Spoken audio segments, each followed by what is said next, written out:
आप एक चीज देखो, जिस चीज का लाइसेंस तक ना मिला हो और उसके उद्घाटन हो रहे हैं, ठीक है। अब जब वो हिसार के सांसद जयप्रकाश जेपी ने एक बात रखी कि भाई इसका तो लाइसेंस ही नहीं है, इंटरनेशनल तो दूर की बात है, फिर वो लाइसेंस आ गया तो फिर बीजेपी वाले ढोल बजा रहे हैं कि भाई देखो लाइसेंस आ गया।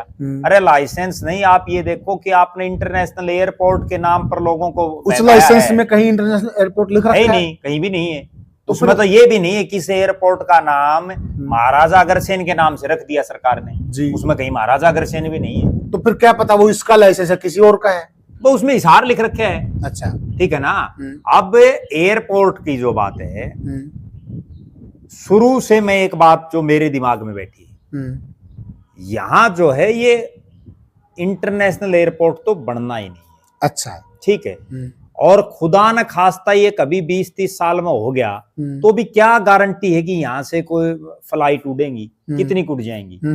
मैं एक दर्शकों को एक बात बताऊं, हमारे यहाँ अगर बात करें हम दिल्ली को छोड़ दें, क्योंकि दिल्ली तो देश की राजधानी है, जी। तो मोहाली में जो एयरपोर्ट बनाया गया, उस एयरपोर्ट की ये हालात है। मुझे एक बड़ा नेता बता रहा था, एक सांसद था, वो ये कह रहा था कि जब मैं वहां उस समय बड़ा अफसर था और वहां जब उसको उद्घाटन हो लिया, सारे काम हो लिए, 2-3 साल तक तो फिर भी वहां फ्लाइट नहीं उड़ पाई। ये हालात। और अब यहाँ की सुन लो, इन्होंने यहाँ से चंडीगढ़ के लिए शुरू कर दी, चंडीगढ़ के लिए शुरू की थी, हाँ, की थी, ठीक है, की थी। सवारी को मिली है नहीं। 1-2 दिन तो कमल गुप्ता चला गया, कभी कोई बीजेपी के वर्कर का चला गया, उसके बाद कौन जाएगा। ठीक बात। अब ये कह रहे हैं कि हम 5 अलग अलग स्थानों के लिए हवाई जहाज उड़ाएंगे।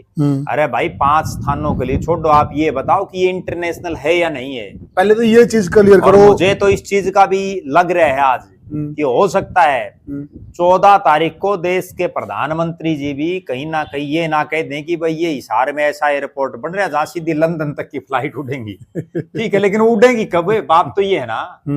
बिल्कुल। ठीक है, अगर वो 50 साल में उड़ेंगी तो 50 साल बाद पता नहीं क्या होगा। सही बात है।